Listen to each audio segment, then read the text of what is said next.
Welcome back to Cybermax academy. जैसे कि साइबरमैक्स आप लोग जानते हैं कि हमने एक न्यू प्लेलिस्ट क्रिएट की हुई है जिसमें एनटीयू की जो सॉफ्टवेयर इंजीनियरिंग की सोसाइटी है, SOSC society of software engineering, उसके तमाम सेशंस अपलोड हो रहे हैं। तो आज सेशन नंबर 3 है। तो इस सेशन में हम अपनी वेब डेवलपमेंट का जो कोर्स है उसको आगे बढ़ाएंगे। आज हम तकरीबन एक टेबल बनाना सीखेंगे HTML की मदद से और इसके बाद अपने डॉक्यूमेंट में इमेज लगाना सीखेंगे। ओके, अगर आपने पिछले सेशंस नहीं अटेंड किए तो लिंक डिस्क्रिप्शन में होगा प्लेलिस्ट का। स्टेप बाय स्टेप सारे सेशंस अटेंड करें ताकि आप बेसिक से एडवांस तक का सफर तय कर पाएं। ओके, तो without wasting our time let's start. तो यहाँ पर मैं बनाता हूँ एक नया फोल्डर डे 3 के नाम से। ओके, तो डे 3 का फोल्डर बन गया। इसके बाद क्या करेंगे, हम ओपन करेंगे यहाँ से विजुअल स्टूडियो कोड को। ओके, टास्क बार से मैंने यहाँ से ओपन कर लिया और यहाँ से मैं फाइल में जाकर ओपन फोल्डर करूंगा। ओके, ओपन फोल्डर और यहाँ से डे 4 HTML और डे 3 में ओपन करूंगा। डे 3 का फोल्डर बनाया अभी हमने, तो डे 3 का फोल्डर ओपन करूंगा। जैसे ही मैंने इसको ओपन किया तो आप देख सकते हैं यहाँ पर क्या हुआ, डे 3 का फोल्डर क्रिएट हो गया। इसका ये वेलकम पार्ट मैं ऑफ कर देता हूँ और यहाँ पर अब हम फाइल क्रिएट करेंगे। फाइल का नाम क्या रखें, फाइल का नाम भी चले डे 3 रख लेते हैं। ओके, डे 3 और एक्सटेंशन ऐड करेंगे जल्द से जल्द HTML.html। ओके, तो इसको मैं कर देता हूँ एंटर। तो जैसे मैंने एंटर किया तो क्या हुआ, यहाँ पर फाइल क्रिएट होगी डे 3 के नाम से। तो अब मैं इसको जरा मिनिमाइज कर देता हूँ, यहाँ से ऑफ कर देता हूँ। ठीक है, ये इससे मिनिमाइज हो जाता है ताकि ये पूरी विंडो हमारी कोडिंग की सिर्फ नजर आए। ओके, तो सबसे पहले तो हम क्या करेंगे, इसका एक बेसिक स्ट्रक्चर तैयार करेंगे। उसके लिए Shift 1 दबाऊंगा तो क्या आ गया, ये आ गया। ठीक है, आप पीछे से लेक्चर फॉलो करते आ रहे हैं ना, तो ये स्टेप्स आपको इजीली समझ आते जाएंगे। ओके, तो इसको मैं कर देता हूँ एंटर। तो बेसिक स्ट्रक्चर क्रिएट हो गया। इसका टाइटल आज मैं रख देता हूँ, टाइटल आज रख देते हैं HTML इमेज। ठीक है, इमेजेस, HTML इमेजेस, इसको कर देता हूँ मैं सेव। और मैं फोल्डर में जाकर देखता हूँ फाइल क्रिएट हो चुकी है। जी हाँ, डे 3 की फाइल क्रिएट हो चुकी है। इसका आउटपुट भी हमें देखना है, तो इसको मैं क्या करता हूँ, डबल क्लिक करता हूँ इस पर, तो ये ब्राउजर में, क्रोम ब्राउजर में ओपन हो गई। ठीक है, ये फाइल ओपन हो गई। यहाँ पर ये देखिए टाइटल लिखा आ गया, यहाँ पर HTML इमेजेस। तो अब हम इमेज लगाना सीखते हैं। ठीक है, देखें, अगर आप वेबसाइट में, जारी सी बात है, हमने हेडिंग्स लगाना सीख ली, टेबल्स बनाना सीख लिया, लिस्ट बनाना सीख ली, तो वेबसाइट में जो इमेजेस लगी होती हैं वो किस तरह लगाई जाती हैं वो सीखने जा रहे हैं अब हम। उसके लिए एक टैग होता है जिसका नाम है IMG, इमेज टैग। इमेज की शॉर्ट फॉर्म उन्होंने यूज की है इसके लिए, तो IMG के नाम से टैग है। तो मैं लगा के दिखाता हूँ आपको। देखें, जैसे मैं IMG लिखता हूँ तो ये टैग की रिकमेंडेशन आ गई नीचे। ठीक है, तो मैं जैसे एंटर करूंगा ये टैग क्रिएट हो जाएगा, ये टैग क्रिएट होगा। देखा, जैसे मैंने टैग क्रिएट किया तो ये देखिए यहाँ से ये टैग स्टार्ट हो रहा है और यहाँ पर ये एंड हो रहा है। लेकिन आपने एक बात गौर की होगी, इसका तो क्लोजिंग टैग ही नहीं है। मैंने स्टार्टिंग फर्स्ट लेक्चर में बताया ना, 2 किस्म के होते हैं टैग्स, एक सिंगल टैग्स हैं और कुछ डबल टैग्स हैं। जैसा कि हेडिंग्स, हेडिंग को स्टार्ट भी करना पड़ता है और उसको क्लोज भी करना पड़ता है, उसके अंदर वो हम हेडिंग लिखते हैं। ठीक है, जैसा कि मैं यहाँ पर एक हेडिंग दे के दिखाई देता हूँ। यहाँ पर मैं H1 की हेडिंग देता हूँ, H1 की हेडिंग दी तो देखा इसका ये ओपनिंग टैग भी है, क्लोजिंग टैग भी। हेडिंग का देता हूँ यहाँ पर इमेजेस इन HTML, ये मैंने हेडिंग दे दी, इसको मैं कर देता हूँ सेव। तो एक बार इसका आउटपुट भी हम देख लेते हैं। रिफ्रेश किया, F5 से मैंने रिफ्रेश किया, यहाँ से भी आप कर सकते हैं। तो यहाँ पर क्या लिखा आ गया, इमेजेस इन HTML। तो देखा आपने, ये इस तरह से ये इमेज, ये टैग लगता है डबल टैग, एक हेडिंग लगाई है सिंपल। लेकिन इमेज टैग लगाने के लिए आपको सिंगल टैग ही यूज होता है। जिस तरह हमने BR का टैग नहीं यूज किया था लाइन को ब्रेक करने के लिए। ठीक है, यहाँ पर मैं BR का टैग लगा के दिखाता हूँ, तो ये BR लगा दिया, ये भी सिंगल टैग है। इसी तरह इमेज का टैग भी सिंगल टैग है। अब आप गौर कर रहे होंगे कि इमेज का टैग यहाँ से स्टार्ट हो रहा है, लेकिन ये कुछ ये SRC और ALT ये क्या है, ये ऑटोमेटिकली बाय डिफॉल्ट जैसे ही हम लगाते हैं ना इमेज का टैग, तो उसके जो एट्रीब्यूट्स जो जरूरी है इसके लिए वो भी यूज होते हैं। ठीक है, अब हमने इमेज का टैग तो लगा दिया, अब यहाँ पर उसका सोर्स भी देना पड़ेगा। ये सोर्स की शॉर्ट फॉर्म है, यानी उसका एड्रेस भी देना पड़ेगा कि भाई ये कंप्यूटर की किस जगह में पड़ा हुआ है, वो हमने एड्रेस यहाँ पर लिखना होगा, तभी वो पिक्चर यहाँ पर इंसर्ट होगी।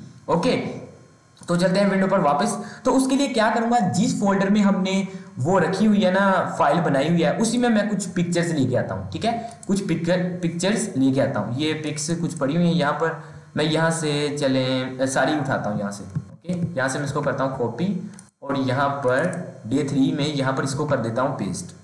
ठीक है, इसको कर देता हूँ पेस्ट। ये फाइल क्रिएट है, इसके साथ ही बिल्कुल क्या पड़ी हुई है, यहाँ पर बिल्कुल पड़ी हुई है इसकी पिक्चर्स, चंद पिक्चर्स जो कि हम इसमें वेबसाइट में लगाने वाले हैं। ओके, तो अब गौर करें, एक चीज मैं आपको बता देता हूँ, वो ये कि ये देखिए day3 है ना, day3 का फोल्डर है जिसमें फाइल पड़ी है ना, उसी के साथ ही इमेजेस रखी हुई है हमने। ठीक है, तो फाइल की लोकेशन और इमेजेस की लोकेशन एक ही फोल्डर में है। इसका बेनिफिट क्या होगा, इसका बेनिफिट ये होगा कि हमें इमेज लगाने में आसानी होगी। वो कैसे, अब मैं दिखा देता हूँ। ये फोल्डर यहाँ से ओपन होता है ना, ये देखिए फाइल क्रिएट थी ना, जो मैंने इमेजेस कॉपी किए ना, वो इमेजेस भी यहाँ पर आ चुकी हैं। दिखा रहा है कि ये day3 के फोल्डर में ये चंद पिक्चर्स आपने रखी हुई हैं और ये HTML की फाइल पड़ी हुई है। ठीक है, अब मैं पिक्चर लगाना चाह रहा हूँ। ये देखें, इनके नाम एग्जैक्ट वही हैं जो यहाँ पर नाम है ना, वही यहाँ पर भी शो हो रहे हैं। ओके, तो अब सोर्स में क्या चीज़ लगाते हैं, उस इमेज का नाम और उसकी एक्सटेंशन कंप्लीट। ये जो नाम लिखा है ना कंप्लीट, आपने वही लिखना है।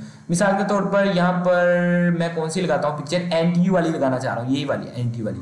तो मैं क्या लिखता हूँ, इसका एड्रेस NTU डॉट, ये देखो मुझे रिकमेंड करवा दी उसने PNG, तो मैंने लगा दी। ठीक है, ये देखें इमेज का टैग लगाया, सोर्स में उसका मैंने नाम लिख दिया, फुल जो नेम है ना उसका एक्सटेंशन के साथ वो लिख दिया, और इसको मैं कर देता हूँ सेव।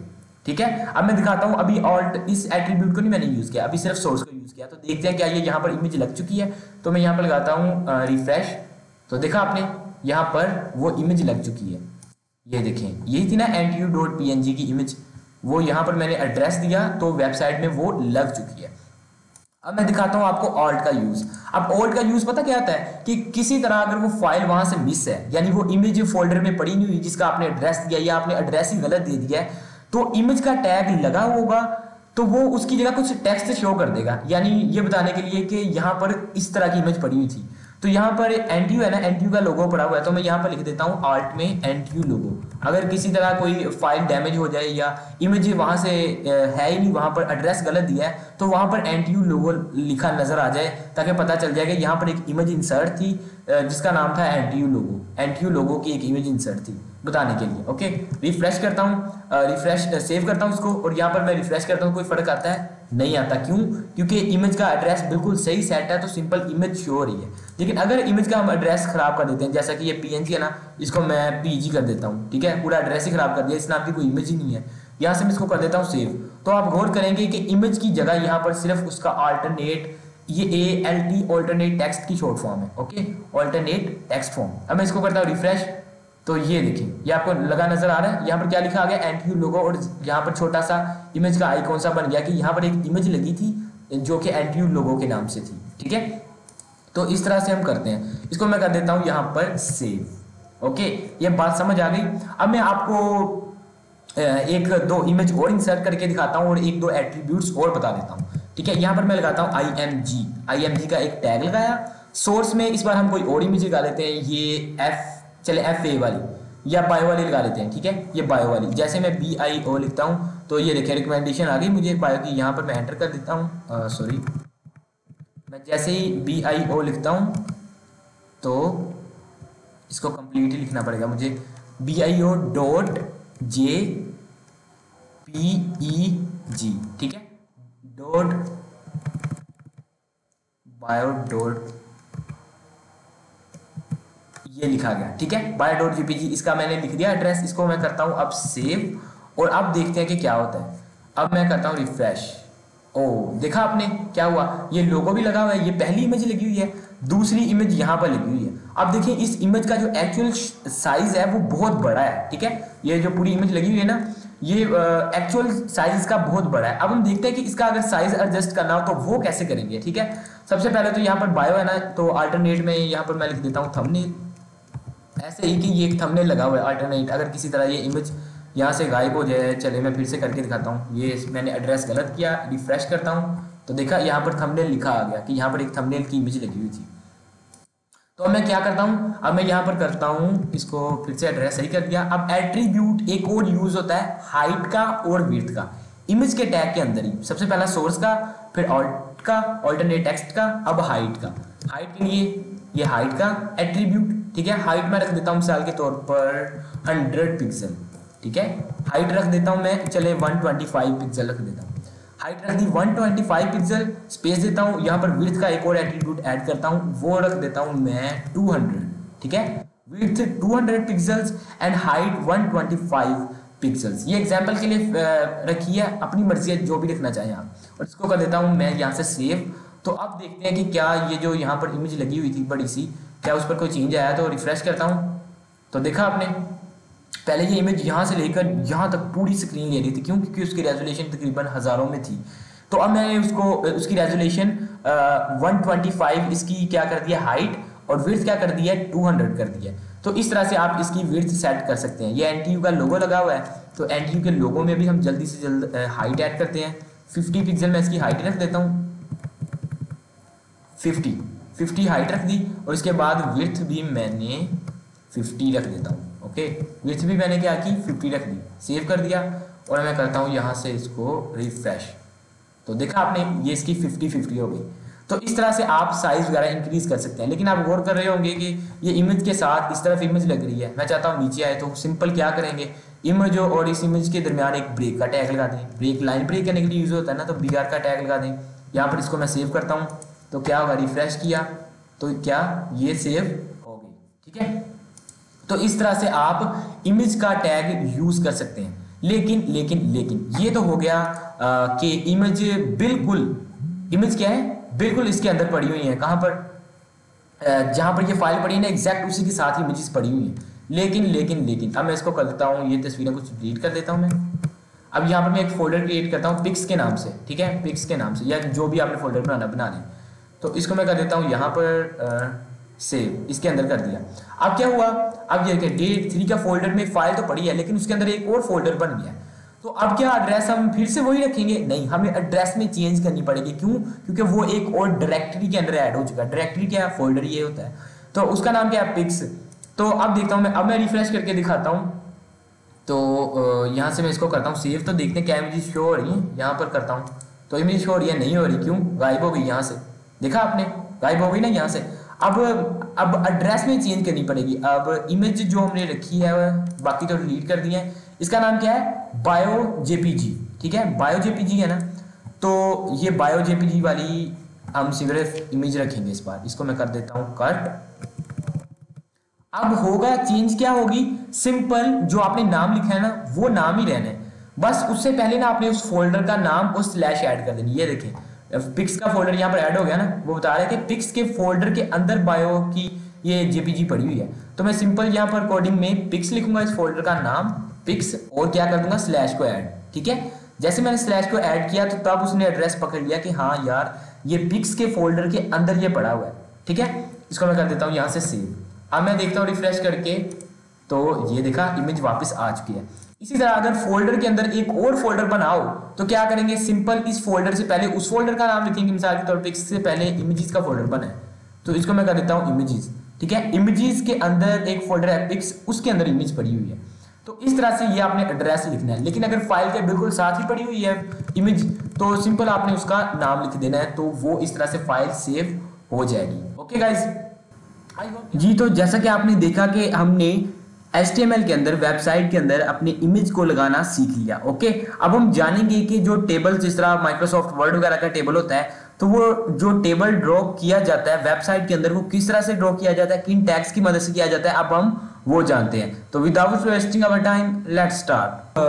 day4.html ये रख के एंटर किया तो आप देख सकते हैं कि एक फाइल क्रिएट होगी। जल्दी से बेसिक स्ट्रक्चर लगाएंगे, कैसे, शिफ्ट और 1 का बटन दबाने से ये एक्सक्लेमेटरी साइन आएगा और एंटर दबाना है, तो आप देख सकते हैं कि क्या हो गया, क्रिएट हो गया इसका बेसिक स्ट्रक्चर। और यहाँ पर टाइटल में मैं इसका नाम दे देता हूँ टेबल। टाइटल का बताया था कि ये वेबसाइट का टाइटल देने के लिए, और इसको मैं कर देता हूँ सेव। और इसकी आउटपुट देखने के लिए मैं इसके फोल्डर में जाकर इस पर डबल क्लिक करता हूँ, और इसको मैं पहले थोड़ा सा बड़ा कर देता हूँ, और यहाँ पर मैं इसको डबल क्लिक कर देता हूँ। जैसे मैं इस पर डबल क्लिक करूँगा तो ये देखें यहाँ पर ये ब्राउजर, क्रोम ब्राउजर में ओपन होगी। ये अभी कुछ टैग्स वगैरह हमने लगाए नहीं है, तो इसलिए ये खाली विंडो है, और ये देखें टेबल लिखा आ गया, ये टाइटल टैग का कमाल है। तो अब चलते हैं दोबारा कोडिंग के अंदर। अब बॉडी के अंदर आ जाते हैं। बॉडी के अंदर हम सारी कोडिंग करते हैं, तो यहाँ पर कुछ कोडिंग करते हैं हम। एक हेडिंग लगा देता हूँ मैं, ठीक है, H1 की, के today we will learn about tables in HTML, okay, in HTML। और इसको कर देता हूँ मैं सेव, और यहाँ पर जाकर मैं F5 दबाता हूँ, या यहाँ से रिफ्रेश कर सकते हैं। F5 दबाया तो क्या हुआ कि ये यहाँ पर आ गया, एक हेडिंग लग गई, ओके। इसकी आप अलाइनमेंट वाला टैग नहीं बताया था, लेकिन फिर भी बता देता हूँ। अगर आप चाहते हैं हेडिंग बिल्कुल सेंटर में आए, तो यहाँ हेडिंग के टैग में कोई भी हेडिंग, या H1 हो, 2 हो, 3 हो, 4 हो, तो उसमें आप अलाइन का टैग यूज कर सकते हैं, okay. Align is equal to center कर देता हूँ, तो align is equal to center, और इसको मैं करूँगा सेव। तो आप देखेंगे कि इससे ये क्या होगा, ये सेंटर में आ जाएगी, ठीक है। इस तरह से आप हेडिंग की अलाइनमेंट भी सेंटर में कर सकते हैं। ये आज न्यू टैग बताया हेडिंग के अंदर, अलाइनमेंट का टैग, ओके। अब हम टेबल बनाते हैं। देखिए, टेबल बनाने के लिए सबसे पहले जो टैग होता है वो होता है टेबल का ही, टेबल के नाम से एक टैग है, ठीक है। तो हम क्या करेंगे, टेबल नाम का एक टैग लगाया, और इसका क्लोजिंग टैग मैं थोड़ा सा नीचे ले जाता हूँ, ठीक है। क्यों? क्योंकि इसके अंदर हमने रोज की कोडिंग भी करनी है और कॉलम्स की कोडिंग भी करनी है। तो ओवरऑल जब भी आपने टेबल बनाना है, तो सबसे पहले टेबल का टैग तो कंपलसरी है ही, ओके। क्या है ये? कंपलसरी टैग है ही। ये हेडिंग लगा दी, ये टेबल लगा दिया, और इसको जो क्लोजिंग टैग है वो मैंने थोड़ा सा नीचे कर दिया। तो अब इसके अंदर सबसे पहले अभी मैं इसको रिफ्रेश करके दिखाता हूँ, क्या टेबल टैग लगाने से कोई फर्क हुआ? कुछ नहीं हुआ। सिंपल उसको समझ आ गई है कि यूजर एक टेबल लगाने जा रहा है, लेकिन अभी इसको पता नहीं है कि करना क्या है। तो रो लगाने के लिए सबसे पहले टेबल में रो ऐड करने के लिए एक टैग यूज होता है जिसे हम कहते हैं टेबल रो। तो उसका नाम उसका टैग क्या है? उसका टैग है TR, table row, okay. TR का एक टैग लगा दिया, ठीक है। ये क्या है? ये एक रो क्रिएट कर रहा हूँ। इसको मैं जरा सेव करता हूँ, इसका देखते हैं कोई आउटपुट आ रहा है। इसको मैंने रिफ्रेश किया तो अभी भी कोई आउटपुट नहीं आया, ठीक है। क्यों? क्योंकि अभी हमने उसको बताया है कि एक रो है हम लगा रहे हैं, लेकिन उसके अंदर हमें बताना भी पड़ेगा ना कितने कॉलम्स है, कितना क्या है, तो वो हमें लगाना पड़ेगा। तो उसके लिए हम इसको क्या करते हैं, हम यहाँ पर लगाते हैं इसके अंदर कॉलम्स। अब कॉलम्स के लिए कौन सा टैग यूज होता है? कॉलम के लिए यूज होता है TD, table data, okay, TD नाम का। तो ये कॉलम के लिए यूज होता है, तो इसका यहाँ पर लगा दिया TD, ओके। अब क्या करता हूँ, TD मुझे और चाहिए, तो यहाँ पर मैं Alt Shift और डाउन एरो दबाता हूँ, ठीक है। अगर आप यहाँ से पूरा कॉपी करके पेस्ट नहीं ना करना चाह रहे, तो जो भी लाइन हो आपने उस पर कर्सर ले आना है और Alt Shift और डाउन एरो दबाना है। डाउन एरो दबाने से ये देखें खुद ब खुद कॉपी हो जा रहा है, ठीक है। इस तरह से आप जितने भी कई होती है ना जो लाइंस बार बार आपको लिखनी पड़ती हैं, या तो आप सिंपल सेलेक्ट करके उसे कॉपी पेस्ट कर दें, या उस लाइन पर कर्सर लाकर Alt Shift और डाउन एरो का बटन दबाएंगे तो वो नीचे को इस तरह कॉपी होता जाएगा, ओके। तो मैं इसको करके दिखाता हूँ रिफ्रेश। क्या कोई रिफ्रेश हुआ? कोई फर्क आया? नहीं आया। क्यों? क्योंकि अभी मैंने इसमें कोई डाटा वगैरह एंटर नहीं किया। तो इसमें मैं डाटा एंटर करके दिखाता हूँ। तो मिसाल के तौर पर यहाँ पर मैं लिख देता हूँ serial number, okay, serial number, ये मैंने लिख दिया SR हैशटैग, ये लिख दिया पहले कॉलम में, और दूसरे कॉलम में मैं लिख देता हूँ स्टूडेंट लिख देता हूँ, ओके। चलिए ये अपना नाम लिख देता हूँ फरासत, ओके, मैंने नाम लिख दिया। और तीसरे में मैं लिख देता हूँ, क्या लिख देता हूँ, फिजिक्स लिख देता हूँ, फिजिक्स, और यहाँ पर मैं लिख देता हूँ कंप्यूटर। तो यहाँ पर मैं लिख देता हूँ, चले बायो लिख देता हूँ, ठीक है। यहाँ पर मैंने बायो लिखा है, इसको मैं करता हूँ सेव। तो अब इसके आउटपुट देखते हैं कि कोई फर्क आया है ब्राउजर पर या नहीं। तो इसको मैं करता हूँ सेव। तो आप देख सकते हैं कि यहाँ पर एक सिंपल रो लगी है, ठीक है। अभी बॉर्डर वगैरह नहीं लगा, सिंपल रो लगी है। उसके अंदर क्या हुआ है कि पहला कॉलम जो है वो सीरियल का है, दूसरा फरासत का है, तीसरे में फिजिक्स लिखा है, चौथे में कंप्यूटर और पांचवें में बायो। अब ये अच्छा नहीं लग रहा, क्यों? क्योंकि टेबल की जिस तरह वर्ड में बाउंड्री होती है, एक बॉर्डर होता है उसका, वो लगाएंगे। उसके लिए हमें जाना पड़ेगा, ये टेबल का टैग नजर आ रहा है जो हमने स्टार्ट किया था, यहाँ से स्टार्ट किया, टेबल का टैग यहाँ पर एंड किया है, उसके अंदर अभी हमने सिर्फ एक रो लगाई है। तो इसको मैं क्या करता हूँ, यहाँ से मैं कर देता हूँ, यहाँ पर लगाऊंगा एक टैग जिसका नाम है बॉर्डर, ओके। बॉर्डर का टैग लगाया, और यहाँ पर पिक्सल बताने पड़ेंगे कि कितने पिक्सल का लगाना चाह रहा हूँ। मिसाल के तौर पर मैं 1 का लगा देता हूँ, और इसको कर देता हूँ मैं सेव। जैसे ही मैं इसको सेव करूंगा और इसको मैं यहाँ से करता हूँ रिफ्रेश, तो आप देख सकते हैं कि यहाँ पर बॉर्डर लग चुका है। लेकिन इसको मैं थोड़ा सा जूम करके दिखा देता हूँ ताकि आपको अच्छा नजर आए। ये मैं कंट्रोल और प्लस के बटन से इसको जूम करके दिखा रहा हूँ, ओके। आप भी इस तरह जूम कर सकते हैं। तो ये देखा आपने, ये एक छोटा सा टेबल क्रिएट हुआ है जिसमें क्या है, एक रो लगी हुई है।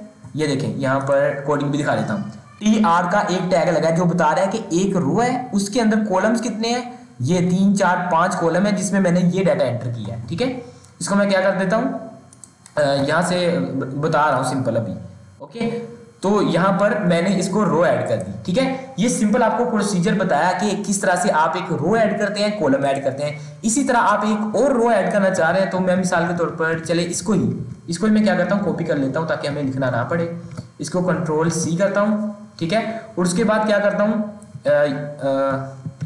इसको मैं यहाँ से करता हूँ यहाँ पर पेस्ट, इसको दोबारा पेस्ट कर दिया। अब यहाँ पर फरासत की जगह चले मैं अहमद लिख देता हूँ। ठीक है, यहाँ पर अहमद लिख दिया, कंट्रोल सेव किया इसको। अब मैं करके दिखाता हूँ रिफ्रेश। क्या किया है, एक रो लगी हुई थी, एक और रो ऐड कर दी है।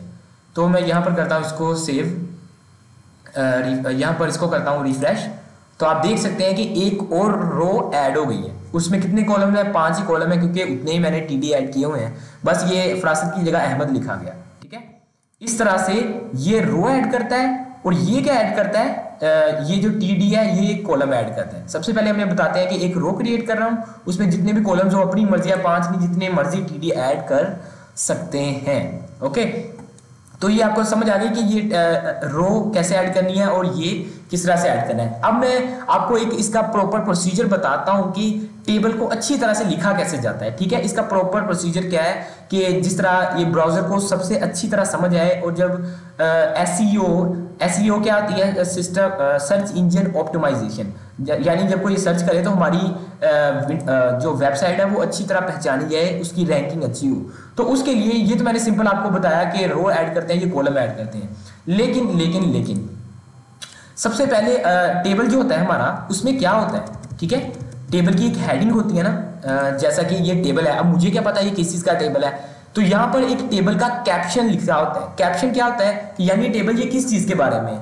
तो उसके लिए एक टैग, जो कि टेबल का टैग लगाने के बाद रोज वगैरह ऐड करने के पहले, रोज वगैरह ऐड करने से बिल्कुल पहले हमें वो ऐड करना पड़ता है। वो कहाँ ऐड करेंगे, यहाँ पर ऐड करेंगे। टेबल का टैग लगाया है, और यहाँ पर ये क्लोज है, इसके अंदर ये रोज वगैरह है सब। टेबल के बाद हम कैप्शन का टैग लगाते हैं। ठीक है, ये देखिए कैप्शन का टैग लगाया, मुझे ऑप्शन आ गया। कैप्शन में यहाँ पर उसकी हेडिंग देनी होती है कि ये टेबल किस चीज के बारे में, यानी टेबल का कैप्शन क्या है। तो मैं लिख देता हूँ कैप्शन यहाँ पर, चले मार्कशीट लिख देता हूँ, मार्कशीट। Okay, marksheet 2023। तो मैंने क्या लिखा, मार्कशीट 2023 लिख दी, और इसको मैं कर देता हूँ सेव। अब देखते हैं इस कैप्शन का क्या कमाल हुआ है। यहाँ पर इसको मैं कर देता हूँ यहाँ पर रिफ्रेश। तो देखा आपने क्या हुआ, टेबल के एग्जैक्ट ऊपर उसका कैप्शन लिखा आ गया, मार्कशीट 2023। ठीक है, ये जो लगा आ रहा है ना, ये वाला, ये क्या है, मार्कशीट, ये इसका कैप्शन है। तो ये कैप्शन का कमाल है। ठीक है, अब उससे भी पहले एक और चीज आपने नोट की होगी कि जब हम लिखते हैं, टेबल बनाते हैं, तो उसकी जो हेडर रो होती है, हेडर रो कौन सी होती है, सबसे पहली रो। ठीक है, अब मैं इसमें कुछ और रोज ऐड करके दिखाता हूँ। मिसाल के तौर पर इसको मैं कर देता हूँ, यहाँ से कॉपी करता हूँ, कॉपी किया, और यहाँ से इसको मैं करता हूँ पेस्ट, इसको मैं करता हूँ पेस्ट, इसको करता हूँ मैं पेस्ट। तो मैंने काफी रोज कॉपी कर ली। अब इसको मैं कर देता हूँ रिफ्रेश। तो देख सकते हैं कि एक प्रॉपर टेबल बन गया। ठीक है, लेकिन जो सबसे पहली रो होती है वो, उसको कहते हैं हम हेडर रो। ठीक है, और जो सबसे नीचे वाली होती है उसको हम कहते हैं फूटर रो। लेकिन हम हेडर रो की बात करेंगे। ठीक है, सबसे पहले हम क्या करते हैं, एक टेबल का टैग लगाया, उससे टेबल, ब्राउजर को समझ आएगा कि यूजर एक टेबल, उसके बाद यूजर एक टेबल क्रिएट करना चाह रहे हैं, ब्राउजर को ये समझ आई। उसके बाद हमने कैप्शन का टैग ऐड किया कि हाँ भाई इस टेबल का जो कैप्शन है ये इस चीज के बारे में है टेबल, तो कैप्शन का टैग हमने इसलिए लगा दिया। उसके बाद हमने सिंपल रोज ऐड की, और उसमें हमने टीडी के टैग लगाकर हमने उसमें कॉलम्स का नाम वगैरह डाटा एंटर कर दिया। ओके, लेकिन जो सबसे पहली होती है ना, ये जो रो, इसको कहते हैं हेडर रो। इसके लिए एक स्पेसिफिक टैग HTML में है जिसको हम कहते हैं टी हेड का। ठीक है, तो जो भी पहली रो होती है उसको हम टी हेड के नाम से क्रिएट करते हैं। वो क्या, वो एग्जैक्ट काम कौन सा करती है, TR वाला ही काम करती है। ऐड क्या करती है, रो ही ऐड करती है। लेकिन बस ब्राउजर की SEO अच्छी करने के लिए हम टी हेड का यूज करते हैं, जो कि बताता है कि ये टेबल की हेडर रो है। ठीक है, तो यहाँ पर मैं क्या करता हूँ, टी हेड लिखता हूँ, तो ये मुझे आ गया।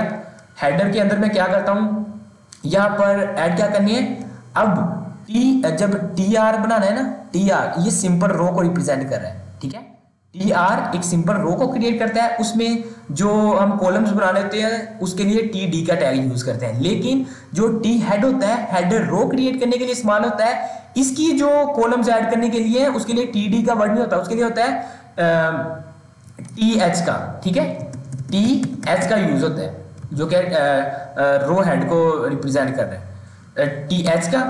और इसको मैं क्या करता हूँ, Alt Shift और डाउन एरो 5 क्रिएट कर लेता हूँ। ओके, क्रिएट कर लिए।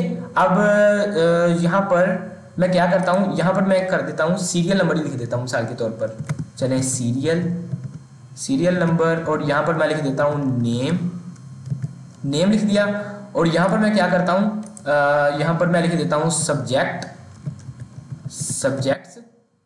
ओके, और यहाँ पर भी सब्जेक्ट ही लिख देता हूँ और नीचे भी सब्जेक्ट ही लिख देता हूँ। ओके गाइस, तो इस तरह से मैंने एक क्या किया है, इसको मैं जरा बैक करके दिखाता हूँ ताकि आपको अच्छी तरह से समझ आ जाए। ठीक है, इन दोनों में क्या फर्क है, ये tr और ये t हेड में दोनों, ये भी रो क्रिएट कर रहा है, ये भी रो क्रिएट कर रहा है। ये जो th है ये भी कॉलम्स में डाटा हेल्प कर रहे हैं, कॉलम्स में डाटा पुट करने के लिए, और td भी वही काम कर रहे हैं। लेकिन ये जो t हेड है ये स्पेसिफिकली पहली रो के लिए हमने बनाया हुआ है, ये इसकी एक अच्छी तरह से SEO करने के लिए। ओके, अब मैं इसको करके दिखाता हूँ, कंट्रोल S सेव करता हूँ और इसका आउटपुट दिखाता हूँ कि क्या फर्क है। तो आप देखेंगे कि यहाँ सबसे ऊपर एक रो ऐड हो जाएगी और वो थोड़ी सी बोल्ड होगी। क्यों? क्योंकि हमने हेड का टैग यूज किया। देखा मैंने क्या किया, से रिफ्रेश किया तो सबसे पहली जो आ गई रो वो कौन सी है, हेडर रो। देखा, अब टी हेड लगाने का क्या फायदा हुआ, टी हेड लगाने से ये जो है हिस्सा ये बोल्ड है और ये TR लगाने से ये बोल्ड नहीं है। ठीक है, तो ये बस हाईलाइट करने के लिए कि ये पहली रो है, इसलिए हम टी हेड का यूज करते हैं और उसमें TH का यूज करते हैं कॉलम्स में डाटा पुट करने के लिए। ओके, दोनों में फर्क समझ आ गया? क्या समझ आया कि ये जो है पहली हेडर रो ऐड करने के लिए टी हेड, और नॉर्मल रोज जो नीचे रोज ऐड हो गई हैं उनके लिए हम यूज करते हैं कौन सा, TR। ठीक है, टेबल रो का।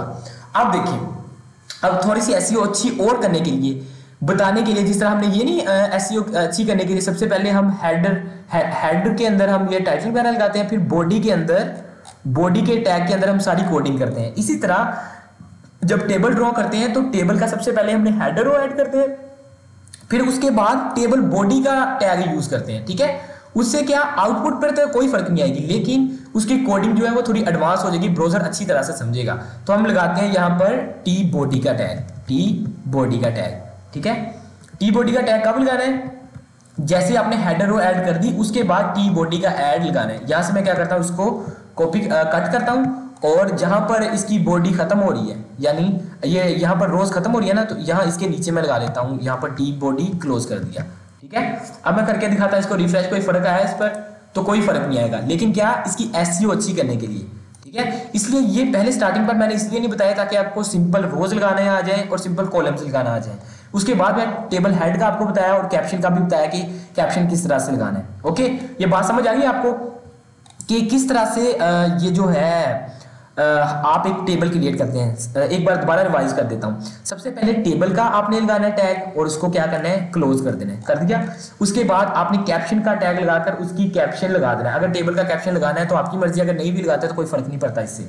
लेकिन जब बात आ जाए इसकी टेबल की नीचे रोज कॉलम लगाने की, तो सबसे पहली रो लगाने के लिए आपने क्या करना है, टी हेड का टैग यूज करना है। एक रो क्रिएट होगी, उसमें TH के टैग लगाने हैं कॉलम्स क्रिएट करने के लिए उसी रो में। उसके बाद TR से एक रो क्रिएट करनी है और TD लगाकर उसमें कॉलम्स ऐड करने हैं, TR TD। इस तरह आप जितने भी कॉलम्स क्रिएट करना चाहें आप क्रिएट कर सकते हैं। ओके, मैं इसको कर देता हूं रिफ्रेश, तो इस तरह से ये आप नॉर्मल ऐड हो गया। ओके गाइस, अब मैं बताता हूं कि अगर आपको ये जो है, ये जो बाउंड्री है, ठीक है, इसका आपको कलर देना पड़ जाए तो वो आप कलर कैसे दे सकते हैं। ठीक है, उसके लिए क्या करेंगे, ये बाउंड्री है ना, तो सिंपल टेबल का जो टैग है ना, सिंपल स्टार्टिंग टैग जो टेबल, जिससे हमने टेबल बनाया उसमें मैंने बॉर्डर का एट्रीब्यूट यूज किया है। इसमें एक हम और एट्रीब्यूट यूज करेंगे जिसे हम कहते हैं स्टाइल का। ठीक है, मैंने यूज क्या किया, स्टाइल। स्टाइल के बाद मैं यहाँ पर यूज करता हूँ इसके अंदर बॉर्डर, मैं लिखता हूँ बॉर्डर कलर, ठीक है। ये चौथे नंबर पर मुझे रिकमेंड हो रहा है, तो मैं बॉर्डर कलर सेलेक्ट करता हूँ। और बॉर्डर कलर में सिलेक्ट क्या करना है, अपनी जो भी अपनी मर्जी का कलर है। मैं मिसाल के तौर पर यहाँ पर कई कलर्स हैं, तो मैं ये वाला कर लेता हूँ, ठीक है। मुझे ये पसंद आया तो मैं ये कर लेता हूँ। इसको मैंने सिलेक्ट कर लिया। क्या किया, कलर देने के लिए टेबल के जो टैग है उसके अंदर एक एट्रीब्यूट ऐड किया स्टाइल, उसको उसमें क्या लिखा, बॉर्डर कलर में सिलेक्ट क्या किया, अपनी पसंद का कलर जो भी आप सिलेक्ट करना चाहें। आप अपनी मर्जी से यहाँ से इसको एडजस्ट भी कर सकते हैं अगर आपको एडिट करना है इसको, ओके। तो इस तरह से इसको मैं क्या करता हूँ यहाँ से सेव। तो हम देखते हैं कि क्या बॉर्डर कलर लग चुका है इस पर। तो रिफ्रेश करता हूँ तो आप देख सकते हैं यहाँ पर कलर लग चुका है। इसको मैं थोड़ा सा जूम करके दिखा देता हूँ ताकि अच्छी तरह से नजर आए। ये देखें बॉर्डर कलर नजर आ रहा है आपको, ये रेड ये वाला मैंने सिलेक्ट किया हुआ है। इसको मैं कर देता हूँ यहाँ से जूम इन, फिर से वापस कर देता हूँ ताकि अच्छे से आपको समझ आए। चले इतना कर देता हूँ, वापस आ गया। तो ये समझ आ गई, एक कलर आपको लगाना सिखा दिया कलर। एक और चीज खाता हूँ, वो पता क्या है कि अगर आप चाहते हैं कि ये जो डाटा है, ये जो आपने इसके अंदर टेबल लिखा हुआ है, ठीक है, टेबल लगा हुआ है ना, ये आप चाहते हैं इसकी विड्थ क्या हो, ये यहाँ तक टेबल आए, थोड़ा सा ये बड़ा टेबल ड्रा हो। ये तो इतना ही है ना जितना इसमें डाटा लिखा हुआ है, ये उतना उसने इसका साइज रख दिया है। लेकिन आप चाहते हैं इसका साइज यहाँ तक आए कम से कम। मिसाल के तौर पर इस स्क्रीन का जो 70%, इसको मैं जूम इन कर ही देता हूँ कंप्लीट 100 तक ताकि समझ आए। ये देखें इसका एक्चुअल साइज ये है, ये पूरा पेज है, इसका एक्चुअल साइज यहाँ से लेकर यहाँ तक है। लेकिन आप चाहते हैं कि ये आधी स्क्रीन तक ये यहाँ तक एक्सपैंड हो जाए, ठीक है। तो इसके लिए एट्रीब्यूट कौन सा यूज होगा, उसी टेबल टैग के अंदर एट्रीब्यूट हम यूज करेंगे, किस नाम से, विड्थ के नाम से, ठीक है। विड्थ के नाम से मैं एक यूज करूंगा, इसको मैं इज इक्वल टू कह देता हूं और परसेंटेज बता देनी है कि स्क्रीन के कितने परसेंट हिस्से पे आएगी, ठीक है। स्क्रीन के परसेंटेज मैं बता देता हूं, हम चाह रहे हैं आधी स्क्रीन पर, तो आधी स्क्रीन के लिए 50% लिखेंगे हम। 50% लगाया, इसको मैं करता हूं सेव और अब मैं दिखाता हूं इसका आउटपुट। तो इसका आउटपुट मैं रिफ्रेश करूंगा तो आप देखेंगे इसका साइज यहाँ तक 50% तक एक्सपैंड हो जाएगा, ओके। देखा, जैसे मैंने रिफ्रेश किया क्या हुआ कि यहाँ से लेकर यहाँ तक, यहाँ से लेकर यहाँ तक ये एक्सपैंड हो गया। अगर मैं यहाँ पर इसकी परसेंटेज थोड़ी सी बढ़ा देता हूँ, यहाँ पर मैं चले 80% कर देता हूँ, सेव किया इसको मैं करता हूँ यहाँ पर रिफ्रेश। जैसे मैं इसको रिफ्रेश करूंगा तो आप देखेंगे ये 80% हिस्से तक आ गया, ठीक है। आपको अब समझ आ गई, ये इस तरह से आप इसकी विड्थ भी एडजस्ट कर सकते हैं। तो मैं मिसाल के तौर पर 50 नहीं चले 40 कर लेते हैं, ठीक है। 40% तक इसकी रखते हैं विड्थ, तो ये स्क्रीन के 40% हिस्से तक आ गया। अब मैं एक और चीज आपको बताता हूँ बहुत इंपॉर्टेंट, वो क्या, आप चाहते हैं कि ये जो पूरा टेबल है ना इसकी अलाइनमेंट सेट कर सकें। जिस तरह ये स्टार्टिंग पर इसकी अलाइनमेंट नहीं पिछले लेक्चर में मैंने बताई थी कि हेडर जो H1 का टैग था उसमें एक अलाइन का टैग यूज किया था और उसको मैंने सेंटर करके इसको सेंटर में कर दिया था। आप चाहते हैं कि ये पूरा टेबल ही सेंटर में आ जाए, इसकी भी अलाइनमेंट। उसके लिए क्या, फिर टेबल में हम एक और एट्रीब्यूट यूज करेंगे जिसका नाम है अलाइन, ठीक है। ये डिफरेंट एट्रीब्यूट्स हैं जो कि ये टेबल टैग्स में यूज हो रहे हैं, ठीक है। ये पहले मैंने बॉर्डर का लगाया जिसने बॉर्डर लगा दिया, फिर स्टाइल का टैग लगा के बॉर्डर कलर चेंज किया इसका, उसके बाद मैंने विड्थ इसकी लगा दी। अब मैं एक और लगाने जा रहा हूँ अलाइन का टैग, ठीक है।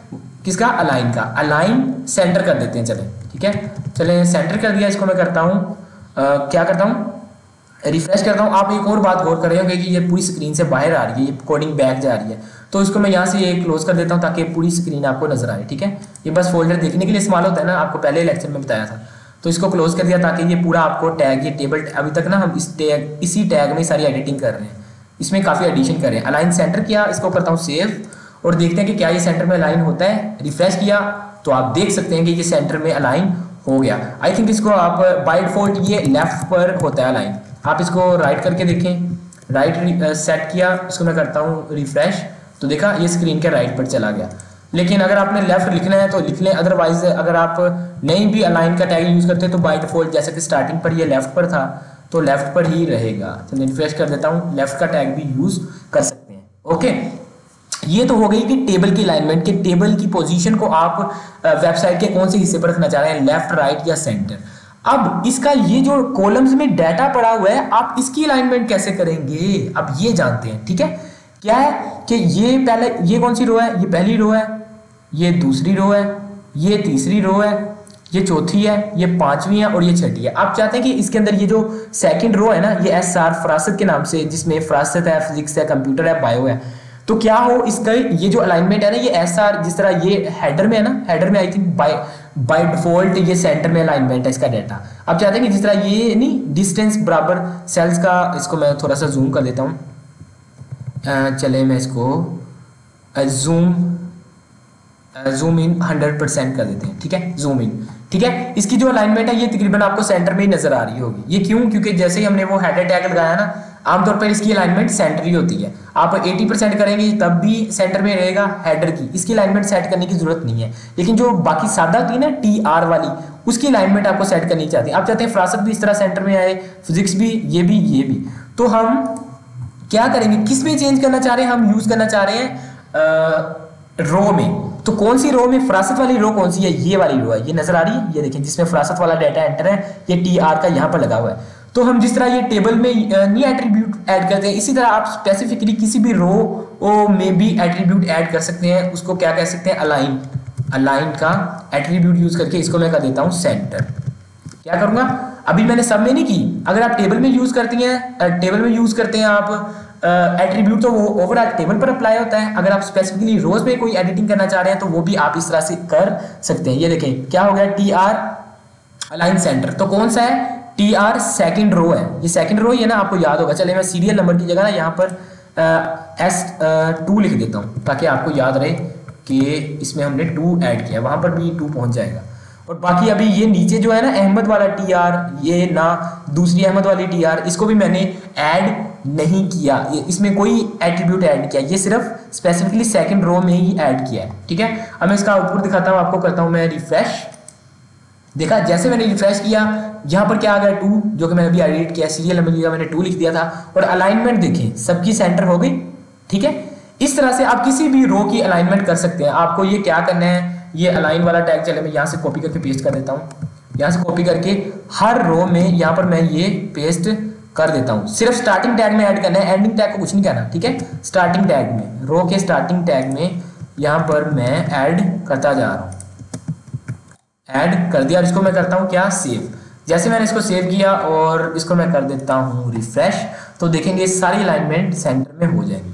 देखा आपने, इस तरह से आप टेबल के टैग में एट्रीब्यूट यूज करके टेबल पर इफेक्ट अप्लाई कर सकते हैं, रो में यूज करके आप रो पर अप्लाई कर सकते हैं। तो ये 2 चीजें समझ आ गई। लेकिन अब हम एक न्यू फीचर सीखने जा रहे हैं। वो क्या है कि कॉलम्स को कंबाइन करना और रोज को कंबाइन करना, मतलब मर्ज करना, सेल्स को मर्ज करना। जिस तरह होता नहीं है कि कई बार होता है कि ये नीचे जो सेल्स होते हैं वो तो एक होते हैं, लेकिन ऊपर वाला जो सेल होता है वो इकट्ठा एक ही सेल होता है। मिसाल के तौर पर ये क्या है, 1 2 3। अब इन तीनों में सब्जेक्ट अलग अलग लिखना पड़ रहा है कॉलम्स में, ठीक है।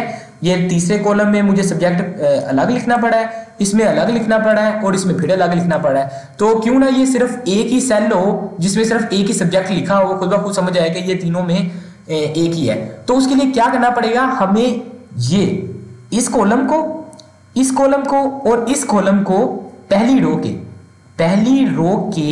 ये पहली रो है ना, ये जो पूरी है ये पहली रो है, इसके हम कौन से कॉलम को है, ये 1 कॉलम है, ये 2 है, ये तीसरा कॉलम है, ये चौथा, ये पांचवा।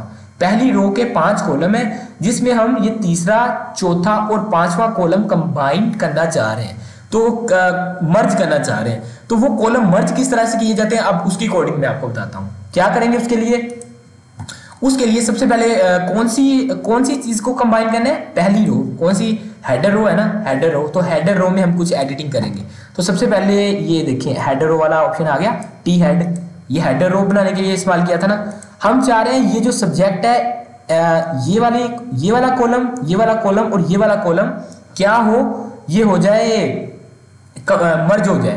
तो उसके लिए जहां से आप स्टार्ट करना चाह रहे हैं मर्ज होना, उस टैग में हम कहां से करना चाह रहे हैं, ये तीसरे कॉलम से करना चाह रहे हैं ना, यहां से लेकर ये तीसरा, चौथा, पांचवा, ये तीनों कंबाइन हो जाए। जहां से आप स्टार्ट करना चाह रहे हैं वहां से आपने उसकी जो रो है, टी हेड है, उसके कॉलम में आपने एट्रीब्यूट एक ऐड करना है कॉल स्पैन के नाम से, ठीक है। कॉल स्पैन का ये आपने याद कर लेना है, कॉल स्पैन, ये आ गया, रिकमेंड हो गया, कॉल स्पैन लिख लिया।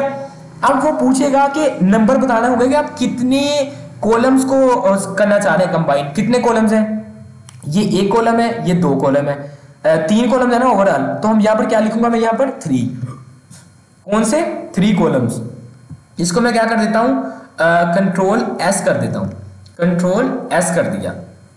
ओके, और इसको मैं क्या करता हूँ, रिफ्रेश करके इसको देखते हैं कि क्या ये तीनों कॉलम कंबाइन हो गए, कोई और तो नहीं चेंज हुई, वो भी बता देता हूँ। जैसे मैं इसको करूँगा रिफ्रेश, तो आप देखेंगे कि यहाँ पर ये एक सेल कंप्लीट इकट्ठा हो जाएगा।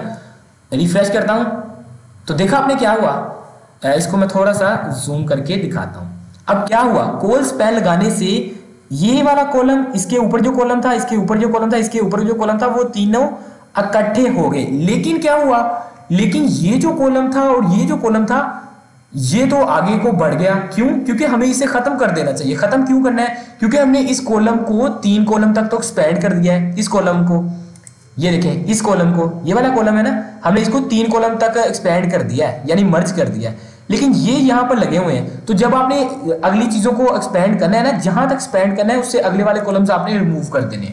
रिमूव करने के लिए क्या तरीका है, इसको आप कमेंट कर दें। अब कमेंट क्या होते हैं वो भी मैं थोड़ी देर तक नहीं, अभी बताऊंगा। कंट्रोल और स्लैश का बटन दबाना है, फ्रंट स्लैश का। ओके, कंट्रोल और फ्रंट स्लैश का बटन दबाना है। फ्रंट स्लैश कौन सी होती है, ये वाली, ठीक है, ये वाली फ्रंट स्लैश होती है। कंट्रोल और फ्रंट स्लैश का बटन दबाना है तो इसका कलर थोड़ा सा ग्रीन सा हो जाएगा और ये चीज कमेंट हो जाएगी। ये कमेंट होने का क्या मकसद है, इसको भी मैं कमेंट कर देता हूँ। कमेंट होने का मकसद होता है कि कोई भी चीज आप जिस तरह नोट्स नहीं बनाते बुक्स पर, आप लिख देते हैं कि ये आप पैराग्राफ है, ये पैराग्राफ के ऊपर आप लिख देते हैं कि ये बहुत इंपॉर्टेंट है, ये पेपर में इतनी बार आने वाला है। तो आप सिर्फ ये याद रखने के लिए कि जब मैं अगली बार वो बुक पढ़ूं तो मुझे पता चल जाए कि ये इंपॉर्टेंट पैराग्राफ है। इसी तरह आप मिसाल के तौर पर एक बड़ा सा प्रोग्राम लिखा है, आपको पता ही नहीं है कि कौन सी जगह पर आपने कौन सी कोडिंग की है, ठीक है, तो उसके लिए हम कमेंट्स करते हैं। ये कमेंट्स का रोल क्या है, ये सिर्फ आपको याद दिलाने के लिए, आप अपनी याद रखने के लिए, कोई चीज नोट करने के लिए आप लिख देते हैं। इसका प्रोग्रामिंग पर कोई असर नहीं पड़ता, ठीक है। ये किया कैसे जाता है, कमेंट कैसे किया जाता है, सिंपल आप कोई लाइन लिखें। मिसाल के तौर पर मैं लिख देता हूं दिस इज हेडर रो, ठीक है, दिस इज हेडर रो। ये मैंने क्या किया, ये एक लाइन लिख दी और कंट्रोल और फ्रंट स्लैश का बटन दबाता हूं तो इसको मैंने कमेंट कर दिया। अब इसको मैं रिफ्रेश करके दिखाता हूं, एक सेकेंड, उसका कमेंट मैं खत्म कर ही देता हूं। इनका भी कंट्रोल स्लैश दबाएंगे, कमेंट फिर से खत्म हो जाएगा, ठीक है, ये कमेंट खत्म हो गया। लेकिन ये लाइन लगी हुई है, this is header row. Okay, इसको मैं करता हूं यहां पर रिफ्रेश, तो कोई फर्क आया, कोई फर्क नहीं आया। सिंपल क्या हुआ है, ये एक मैंने कमेंट ऐड किया है, बस ये याद करने के लिए कि ये क्या चीज है, कि यहां पर मैंने ये काम किया है, ठीक है। बस इसलिए ये वाली लाइन या तो आप सिंपल डिलीट कर दें यहां से, क्योंकि इसका कोई काम नहीं है, ये एक्स्ट्रा बॉक्स ऐड कर रहा है इसमें, ठीक है। ये एक्स्ट्रा, ये जो सब्जेक्ट है ना, ये वाला और ये वाला एक्स्ट्रा वर्ड, तो आप इस लाइन को कमेंट कर दें, ये एज अ कमेंट यूज हो जाएगी। इसको कंट्रोल फ्रंट स्लैश दबाया, इसको भी मैं कर देता हूँ कंट्रोल फ्रंट स्लैश। अब देखिए ये क्या काम कर रहा है, ये पहला कॉलम है, ये दूसरा है। तीसरा कॉलम क्या करेगा, 3 सेल्स की जगह ले लेगा। कौन से, ये जो उसके नीचे जितने भी है ना रोज, उन सब के, ये वाला फिजिक्स, कंप्यूटर और बायो, इन तीनों के ऊपर ये तीनों एक, ये इन तीनों के ऊपर नीचे जितनी भी रोज आ रही हैं उनका तीसरा, चौथा और 5वें कॉलम के ऊपर ये सिंगल एक कॉलम ही एक्सपैंड हो जाएगा, मर्ज हो जाएगा। अब मैं इसको रिफ्रेश करता हूं तो आप देखेंगे ये 2 बॉक्सेस गायब हो जाएंगे यहाँ से।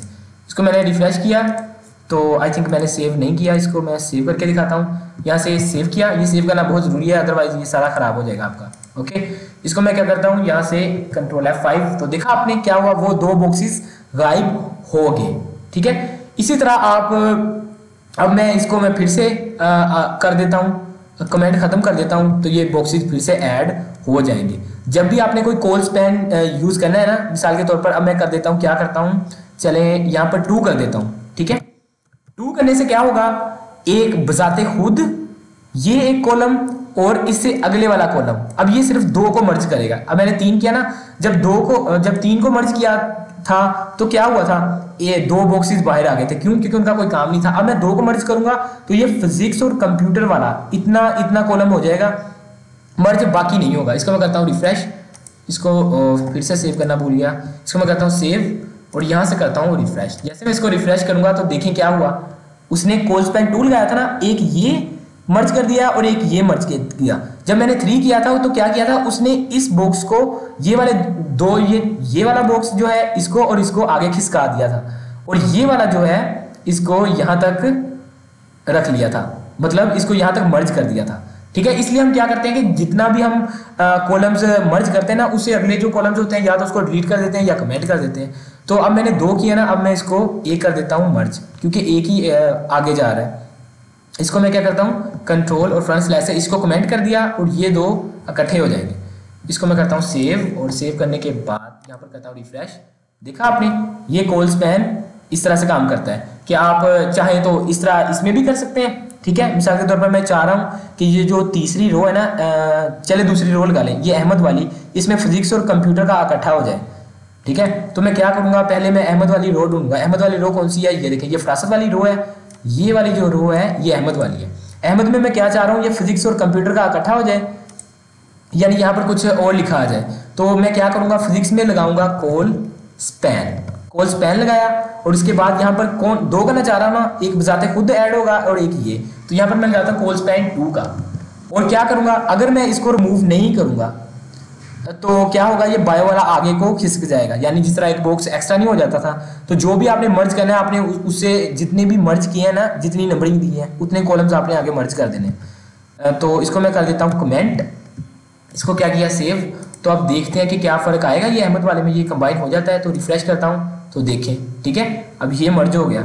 इसी तरह आप कोई भी कॉलम चाहे ये पहले 2 कर लें या ये 2 कर लें, आप कोई भी मर्ज कर सकते हैं। ये तो हो गया कॉलम मर्ज। लेकिन अगर आप चाह रहे हैं कि रोज मर्ज हो, ठीक है, जिस तरह ये 1 है, ये 2 है, ये 3 है, ये 4 है, ये 5 है, ये 6 है, इनका ये बॉक्स बने हुए हैं, मैं चाहता हूं ये पहले 3 रोज का ये जो बॉक्स है ना, ये इकट्ठा हो जाए। ठीक है, ये क्या हो जाए, इकट्ठा हो जाए। ये क्या है, अब रो कौन सी है, अब रो 3 करना चाह रहा हूं ना, मैं चाहता हूं 3 रोज 3 है, लेकिन कॉलम कौन सा है उनका, तीनों रोज का पहला कॉलम है। ठीक है, जब मैंने यूज किया था रोज में, रो एक ही थी, उनका कौन सा कॉलम था, दूसरा, तीसरा, चौथा, इस तरह। ठीक है, तो जो टैग यूज किया था वो किसमें किया था, वो मैंने कॉलम वाले टैग में यूज किया था। अब क्या हो रहा है कि हम यूज करेंगे एडिट, क्या कंबाइन क्या करना चाह रहे हैं, रो को, यानी ये वाली इस रो का बॉक्स, लेकिन कंबाइन होगा क्या, पहला कॉलम। इस रो का भी पहला कॉलम में ऐसा आ रहा है, दूसरी रो का पहला कॉलम क्या है, 2, इसका तीसरी रो का कौन सा है, पहला कॉलम SR। ठीक है, तो ये अब हम कॉलम्स में ऐड करेंगे। पहले हमने TD में ऐड किया था, TD में एडिटिंग की, मतलब TD में टैग यूज किया। अब हम यूज करेंगे किसमें, अब हम यूज करेंगे पहले कॉलम में। क्यों, क्योंकि पहला कॉलम ही रो को कंबाइन कर सकता है। ठीक है, तो मैं करके दिखाता हूँ ये कैसे होगा। तो क्या करते हैं हम, सबसे पहले पहली T हेड में कौन सा कंबाइन करना चाह रहे हैं हम, ये SR हैशटैग सीरियल नंबर 2 और सीरियल नंबर, ये तीनों सेल्स को मैं इस तरह मर्ज करना चाह रहा हूँ। ठीक है, ये तो हो गए कॉलम मर्ज। अब हम करेंगे रोज मर्ज। तो रोज मर्ज करके दिखाता हूँ। तो उसके लिए क्या होता है, यहाँ से स्टार्ट करना है, जहाँ से आपने मर्ज करना स्टार्ट करना है उसमें एट्रीब्यूट यूज करते हैं। पहले हमने कौन सा यूज किया था, कॉल स्पैन, लेकिन रोज मर्ज करने के लिए यूज होता है रो स्पैन का टैग। ओके, तो सिंपल क्या लिखूंगा, रो और स्पैन का आ गया ऑप्शन। जितने कॉलम्स करना चाह रहे हैं, कितने करना चाह रहे हैं, हम करना चाह रहे हैं 3 करेंगे। ओके, तो यहां पर मैं क्या लिखूंगा, 3, इसको करता हूं सेव। तो अब देखते हैं कि क्या फर्क आया, करता हूं रिफ्रेश। तो देखेंगे यहाँ पर ये जो यहाँ पर टैग यूज किया ना, इसके अंदर मैंने, तो ये इतना रो किया। अगर मैं यहाँ पर कॉलम करता तो वो इस तरफ को मर्ज कर देता, अगर मैं यहाँ पर रो स्पैन यूज करता हूँ तो वो रो को कंबाइन करेगा। तो इसको मैं करता हूँ रिफ्रेश, तो यहाँ से नहीं हुआ, क्यों, क्योंकि इसको मैं करता हूँ एक बार रो स्पैन 3, और चलिए मैं ना इसको नीचे वाले में अप्लाई करके दिखाता हूँ। इसको मैं यहाँ से क्या करता हूँ, यहाँ से कट करता हूँ, दूसरी, तीसरी और चौथी रो में करके दिखाता हूँ। इसमें करके देखते हैं, TD 2 में चले गए। इसको मैं करता हूँ रिफ्रेश, और इसको मैं करता हूँ यहाँ से रिफ्रेश, तो ये हो गया इसमें असर। इसमें दोबारा मैं करके देखता हूँ, देखते हैं उसमें क्यों नहीं हुआ ये। इसको मैं यहाँ से करता हूँ कट, और यहाँ पर करता हूँ दोबारा से पेस्ट। इसको मैं करता हूँ यहाँ से सेव और रिफ्रेश करता हूँ, तो नहीं, ये T हेड में नहीं काम करा। ये जो कॉल स्पैन है ना, ये कॉल स्पैन इसमें काम कर जाता है, इसमें किसमें, इसमें जो होता है नहीं है पहला हेडर रो के कॉलम्स में तो ये एक्सपैंड कर देता है, लेकिन हेडर रो का जो जो पहला है ना बॉक्स, इसको ये इंक्लूड नहीं करेगा। ये जो आप नीचे वाले होते हैं ना, ये वाले, इसको आप इसकी रोज को कंबाइन कर सकते हैं, ठीक है, इसकी रोज को, ये दूसरी रो, ये तीसरी, ये चौथी, इसको कंबाइन कर सकते हैं। क्यों? क्योंकि ये पहला बॉक्स फिक्स है, इसमें ये काम नहीं करेगा। इसलिए मैं फिर से वही कंट्रोल सी, इसको मैं यहाँ से करता हूँ कट, ठीक है। और किसमें यूज करूंगा? फरासत वाली सेकंड रो का यहाँ पर मैं इसको ऐड कर देता हूँ। तो इसमें क्या होगा, यहाँ पर यूज किया ना ये 2 वाली में, फरासत वाली में, यहाँ पर मैंने रो स्पैन 3 यूज किया है। तो ये वाली रो, ये वाला बॉक्स और ये वाला बॉक्स कंबाइन हो जाएगा। सेव कर दिया, मैं इसको रिफ्रेश करके दिखाता हूँ। तो देखा आपने, मैंने रो स्पैन 3 लगाया तो क्या हुआ, 1 बॉक्स, 2 बॉक्स और 3 बॉक्स, तीनों को इसने कंबाइन कर लिया। लेकिन हुआ क्या, तरतीब बिगड़ गई। क्या बिगड़ी? ये जो यहाँ जो एसआर के टैग थे उसने इस तरफ खिसका दिए, इस तरफ, और इसकी वजह से ये सारा फॉर्मेट खराब हो गया। ये बायो वाला इसके नीचे था, ये बायो वाला इस तरफ खिसक गया। क्यों?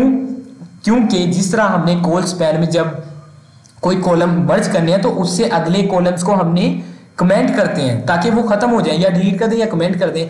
इसी तरह हमने ये मर्ज तो कर दिए, लेकिन उससे जो अगले 2 सेल्स थे उसकी पहले उनके एसआर को उनको हमने कमेंट नहीं किया था, हम अब उसको कमेंट कर देते हैं, ठीक है।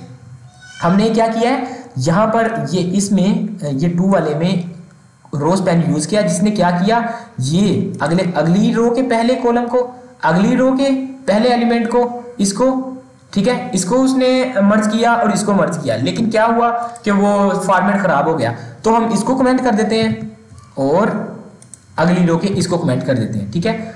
और इसको मैं कर देता हूँ सेव। तो अब देखते हैं क्या फर्क आता है।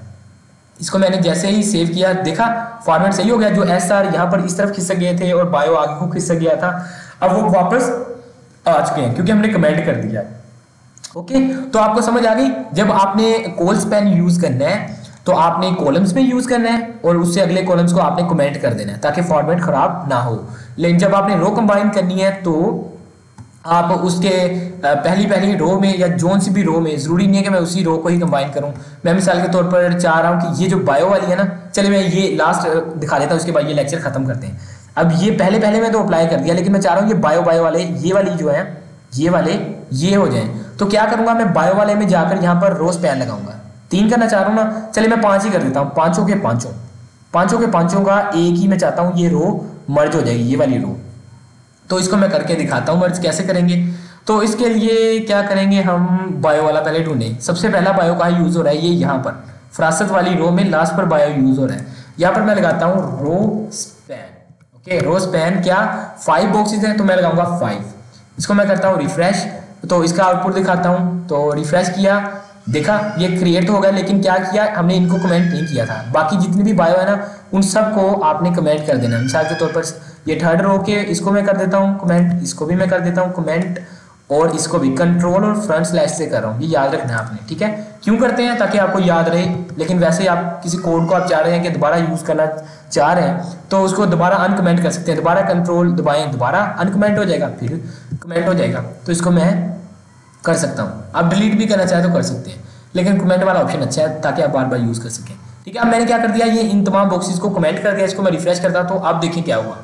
अब ये क्या हुआ कि इसने सारा कंबाइन कर दिया, ठीक है। ये क्या हुआ, ये कॉलम्स को इस तरह ये कॉलम्स को कॉल स्पैन, और इस तरह ये रो स्पैन, ये एक रो, ये दूसरी रो, ये तीसरी, ये चौथी, इस सबको उसने कंबाइन कर दिया। तो ये था कॉल स्पैन और रो स्पैन। और आपको मैंने बॉर्डर कलर ऐड करना सिखाया, अलाइनमेंट करना सिखाई, और क्या करना सिखाया, और इसकी अलाइनमेंट, ये जो डाटा था इसकी अलाइनमेंट, और कॉलम्स और रोज को ज्वाइन करना सिखा दिया। जैसा कि आपने देखा कि हमने टेबल को भी डॉक्यूमेंट में लगाना सीख लिया। अब एक लास्ट चीज जो कि इस सेशन की है वो है लिंक्स को लगाना। आपने देखा होगा किसी चीज पर हम क्लिक करते हैं तो वो एक नई वेबसाइट पर ले जाता है, तो उसके पीछे एक लिंक वगैरह लगे होते हैं। तो वो लिंक किस तरह से लगाए जाते हैं, किस तरह से कनेक्ट किए जाते हैं, तो अब हम वो सीखते हैं। ओके, जल्द से जल्द हम एक फाइल क्रिएट कर लेते हैं HTML की, और इसका नाम हम क्या रखें, हम इसका नाम चले लिंक्स रख देते हैं। ओके, लिंक्स, इसका क्या नाम रख दिया मैंने, लिंक्स रख दिया, links.html। आप जो मर्जी रख सकते हैं, मैंने लिंक्स इसलिए रखा ताकि थोड़ा सा डिफरेंट हो जाए।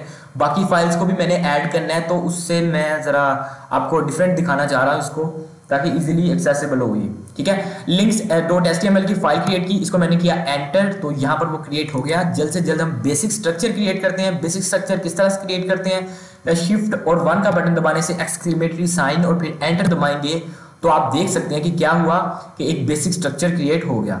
तो इसका जो टाइटल है मैं पहले वो चेंज कर देता हूँ। टाइटल चले हम इसका लिंक ही रख देते हैं, लिंक्स रख देते हैं, लिंक्स, और इसको मैं कर देता हूँ सेव, और इसको मैं ज़रा ब्राउजर में ओपन भी कर देता हूँ ताकि आउटपुट हम साथ साथ देखते रहें। ओके, तो ये लिंक्स के नाम से बन गई है फाइल, और इसको मैं करता हूँ यहाँ पर डबल क्लिक, तो ये क्रोम ब्राउजर में इसकी आउटपुट शो हो जाएगी। ओके, ये लिंक्स लिखा आ गया, टाइटल लग चुका है, लेकिन अभी हमने लिखा कुछ भी नहीं है। तो मैं बताता हूँ कि ये लिखना कैसे है। ओके, तो सबसे पहले बॉडी में आ जाते हैं। यहाँ पर एक हम हेडिंग लगा देते हैं H1 के नाम से।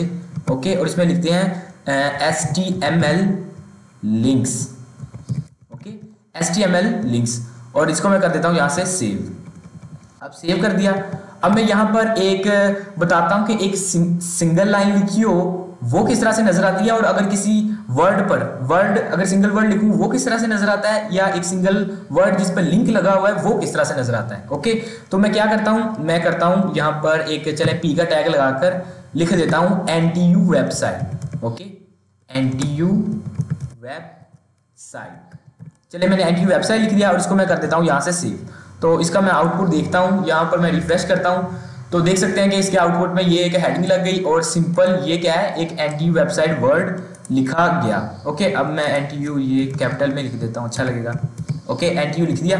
अब मैं यहाँ पर क्या करता हूँ, एक BR का टैग लगाता हूँ ताकि नेक्स्ट लाइन पे आ सके हम, BR का टैग, और यहाँ पर मैं फिर से एक लिख देता हूँ।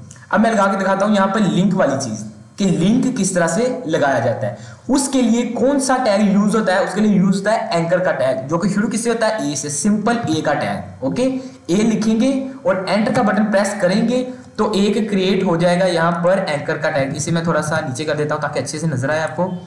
ये ओके, ये आपको नजर आ रहा है, ये वाला हिस्सा, ये क्या चीज है, एंकर टैग। जिस तरह ये P स्टार्ट हो रहा है, P एंड हो रहा है, इसमें हमने वर्ड लिखा तो ये एक सिंपल वर्ड है, एक लाइन है लिखी हुई जो कि पैराग्राफ की लाइन है। लेकिन एंकर टैग में जो भी चीज लिखते हैं हम वो एक लिंक बन जाती है। यही सेम टू सेम वर्ड मैं इसमें लिखूंगा, जिस तरह ये इसमें क्लोज किया Ctrl+C, और इसको मैं यहाँ पर कर देता हूँ पेस्ट, और यहाँ से मैं करता हूँ इसको रिफ्रेश। यहाँ पर एक और BR टैग ला देता हूँ ताकि थोड़ा सा डिस्टेंस बन जाए, और Ctrl+S, इसको सेव किया और इसको मैं करके दिखाता हूँ। अब रिफ्रेश देखिएगा यहाँ पर क्या फर्क आता है, एक और NTU वेबसाइट लिखा आएगा। ओके, देखा आपने क्या लिखा है, यहाँ पर NTU वेबसाइट लिखा है। अब मैं थोड़ा सा जूम करके दिखाता हूँ इन दोनों में फर्क। अब ये देखें, जब हमने P टैग यूज किया तो क्या हुआ, ये सिंपल एक लाइन लिखी गई है, यानी एक वर्ड लिखा गया है, 2 वर्ड लिखे गए हैं NTU वेबसाइट, इस पर कोई फर्क नहीं आया। लेकिन ये देखें, इस पर क्या है, ये ब्लू कलर का हो गया और नीचे ये अंडरलाइन हो गया। अब जैसे ये माउस जो है मैं इसके ऊपर लेके आता हूँ तो ये देखिए हैंड का साइन बन रहा है। हैंड का साइन बन रहा है कि नहीं, बन रहा है ना। तो ये हैंड का साइन रिप्रेजेंट कर रहा है कि यहाँ पर लिंक है, यानी इस पर मैं जिस तरह होता नहीं कई वेबसाइट्स पर आप लिखा होता है कि क्लिक हेयर, जब आप क्लिक हेयर पर क्लिक करते हैं तो वो कहीं और दूसरे पेज पर ले जाता है हमें, कहीं और कोई और वेब पेज ओपन हो जाता है। तो इसी तरह उसके पीछे जो कोडिंग होती है उस वर्ड के ऊपर उन्होंने एंकर टैग को यूज किया होता है, लिंक। लेकिन जैसे मैं इस पर क्लिक करता हूं तो देखते हैं कोई फर्क नहीं हो रहा। क्यों? क्योंकि हमने इसके पीछे लिंक एंकर टैग लगा तो दिया है, लेकिन उसका एड्रेस नहीं बताया कि जाएगा कहाँ। मिसाल के तौर पर हम चाहते हैं कि यहाँ पर क्या हो, ये जैसे मैं NTU वेबसाइट वाले ये लिंक पर क्लिक करूं तो ये हमें NTU की वेबसाइट पे ले जाए। तो उसके लिए हमें NTU की वेबसाइट का लिंक चाहिए होगा। तो मैं यहाँ पर क्या लिखता हूँ, NTU। ओके, और यहाँ पर मैं इसको सर्च करता हूँ। जैसे सर्च करूंगा तो ये NTU की वेबसाइट ओपन हो गई। अब ये जो ऊपर नजर आ रही है ना बार, ये वाली ऊपर, ये होता है वेबसाइट का लिंक। ओके, ये होता है वेबसाइट का लिंक। इसको मैं करता हूँ यहाँ से कॉपी करता हूँ और जाता हूँ विजुअल स्टूडियो कोड में। अब देखिए एंकर के टैग में ये आपको एक एट्रीब्यूट नजर आ रहा होगा, href। तो इसे कहते हैं हाइपर रेफरेंस। हाइपर रेफरेंस मतलब जिस चीज पर आपने लिंक लगाया है उसका एड्रेस, मतलब जब उस पर क्लिक करें तो वो जाए कहां, उसका लिंक देना पड़ेगा। तो href हाइपर रेफरेंस में आपने इस लिंक को पेस्ट कर देना जो आपने वेबसाइट से कॉपी किया है। ठीक है, अब मैं इसको कर देता हूं सेव। ठीक है, ये समझ आ गई कि पैराग्राफ के टैग से सिंपल लाइन लिखी गई, एंकर का टैग लगाकर हमने उसमें जो लाइन लिखी है उस पर लिंक लग गया। लिंक कौन सा लगा, वो हमने जिस भी वेबसाइट पर उसे मैं पहुंचाना चाह रहा हूं उस वेबसाइट का लिंक इस एट्रीब्यूट में, एंकर के इस एट्रीब्यूट में मैंने लिख दिया और इसको मैं करता हूं यहां से सेव। अब सेव किया, अब मैं इसको रिफ्रेश करता हूँ, तो इसको मैं ज़रा कर देता हूँ यहाँ से क्लोज, और यहाँ पर इसे मैं क्या करता हूँ, रिफ्रेश करूँ यहाँ पर। तो जैसे मैं इसको रिफ्रेश करूंगा तो कोई फर्क नहीं आया, लेकिन इस पर वो लिंक अप्लाई हो चुका है। वो कैसे, अब मैं दिखाता हूँ। ये सिंपल वर्ड है, इस पर कोई क्लिक वगैरह नहीं हो रहा, और ये क्या है, इस पर लिंक लगा हुआ है। जैसे मैं इस पर माउस लेके आता हूँ तो हैंड का साइन आ रहा है, हैंड का साइन बताता है कि इस पर लिंक लगा हुआ है। अब देखिए जैसे मैं इस पर क्लिक करूंगा तो क्या होगा, इसके पीछे मैंने लिंक लगा दिया कोडिंग में, तो ये हमें एनटीयू की वेबसाइट पर ले जाएगा। जैसे मैं देखें इस पर क्लिक करूंगा तो देखें लोड हुआ, तो क्या हुआ, एनटीयू की वेबसाइट आ गई। देखा आपने जादू, ये इस तरह से काम करता है। आप कोई भी वर्ड लिखकर आप किसी भी चीज का यहाँ पर दे सकते हैं हवाला। जिस तरह से मैं लिखता हूँ कौन सी वेबसाइट, एक सेकंड, यहाँ पर मैं सर्च करके दिखाता हूँ माइक्रोसॉफ्ट। ओके, तो माइक्रोसॉफ्ट होम पेज ऑफिशियल, ठीक है, तो ये माइक्रोसॉफ्ट का होम पेज है। ओके, तो अब मैं यहाँ पर एक और एंकर टैग लगा के दिखाता हूँ। यहाँ पर मैं बीआर का टैग लगा लेता हूँ ताकि थोड़ा सा डिस्टेंस बन जाए, 2 बीआर के टैग। यहाँ पर ए का टैग लगाकर यहाँ पर क्या लिखता हूँ, Microsoft website. Okay, Microsoft website लिख दिया। अब इसमें क्या लिखूंगा, इसमें उस वेबसाइट का लिंक लगा दूंगा सिंपल।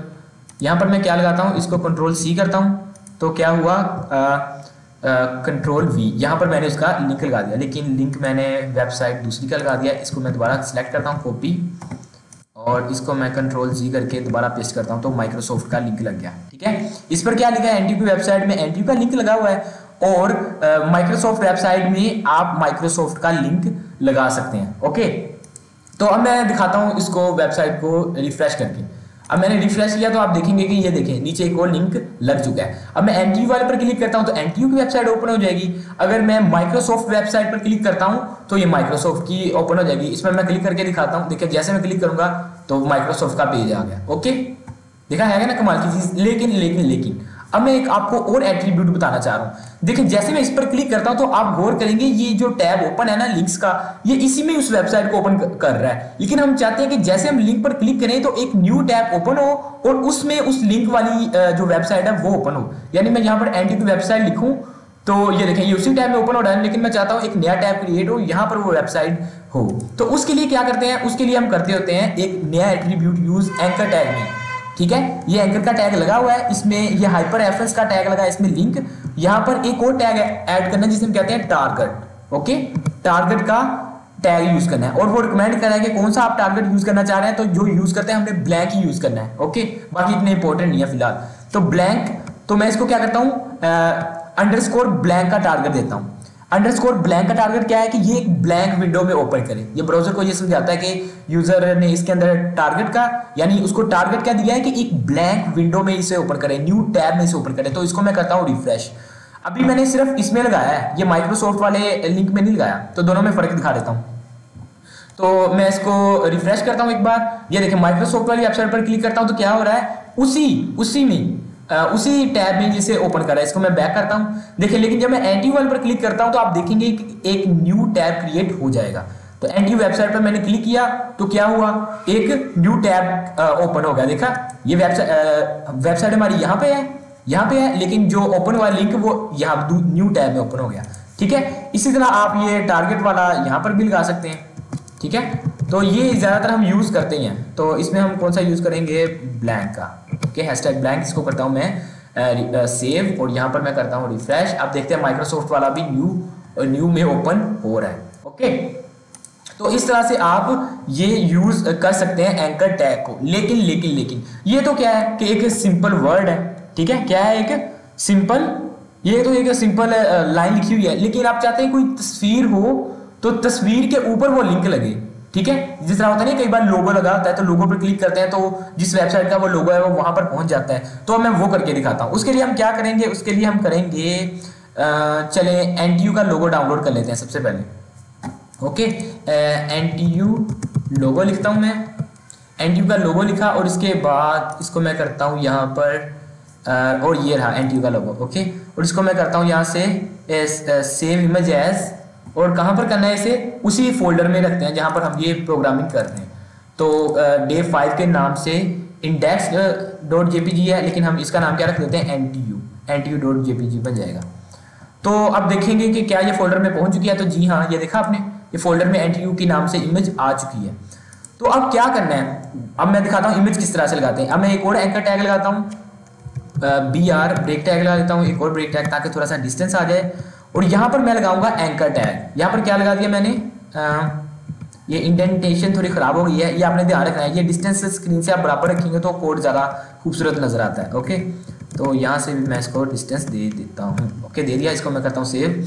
अब मैं पता क्या करूँगा, ये जो एंकर टैग है ना, आगे इसमें मैंने क्या लिखा था, सिंपल NTU वेबसाइट लिखा था, लेकिन हम पता क्या करेंगे, इसमें हम लगा देंगे इमेज। इमेज आप किस तरह से लगाते हैं, इमेज कई वीडियो आपने देखी हुई है, मैंने इमेज बताया हुआ है किस तरह से लगाते हैं। सिंपल IMG इमेज का टैग यूज करते हैं। ओके, ये एंकर का टैग है, ये एंकर का टैग क्लोज हो रहा है, इसके अंदर सिंपल मैं इमेज का टैग लगा दूंगा। ठीक है, इमेज का टैग लगाया, अब वो उसका सोर्स मांग रहा है, तो सोर्स पता ही है किस तरह से देते होते हैं, जो नाम होता है उस, ये देखिए यहाँ पर नजर आ रहा है NTU.jpg, ये फोल्डर में शो हो रहा है, यही आपने इसका एड्रेस लिख देना है। NTU.jpg लग गया, और इसको मैं बैक करता हूँ, एक सेकंड, दोबारा से लिखते हैं NTU,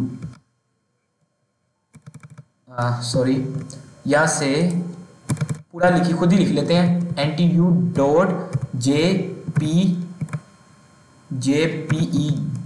ओके, इसको मैं करता हूँ यहाँ से सेव। तो और यहाँ आल्ट में ये इसका याद है आपको क्या बताया था, यानी अगर ये इमेज यहाँ से डिस्प्लेस हो जाए, यानी इसका एड्रेस गलत लिखा हो, तो यहाँ पर कुछ लिखा हुआ है कि यहाँ पर इमेज कौन सी लिखी हुई थी, तो यहाँ पर मैं लिख देता हूँ कि NTU लोगो। ओके, NTU लोगो लिख दिया, इसको मैं करता हूँ सेव। अभी मैंने इसको एड्रेस नहीं दिया, सिंपल इमेज लगाई है एंकर के अंदर। तो देखते हैं कि क्या इस पर कोई फर्क आया है। इसको मैं थोड़ा सा जूम इन कर देता हूँ ताकि अच्छी तरह से नजर आए वेबसाइट। इसको मैं कर देता हूँ रिफ्रेश। तो जैसे मैंने रिफ्रेश किया तो आप गौर करेंगे कि इमेज लग चुकी है, लेकिन इस इमेज पर लिंक भी लगा हुआ है। किस तरह, ये देखिए, जैसे मैं इस पर माउस ला रहा हूँ तो हैंड बन रहा है, पहले ये कर्सर है, जैसे इस पर मैं लेके आता हूँ तो ये हैंड बन रहा है, लेकिन इस पर क्लिक करने से कुछ हो रहा है, कुछ भी नहीं हो रहा। क्यों? क्योंकि मैंने इस पर लिंक लगाया ही नहीं है अभी, यानी उसका मैंने हाइपर रेफरेंस दिया ही नहीं है।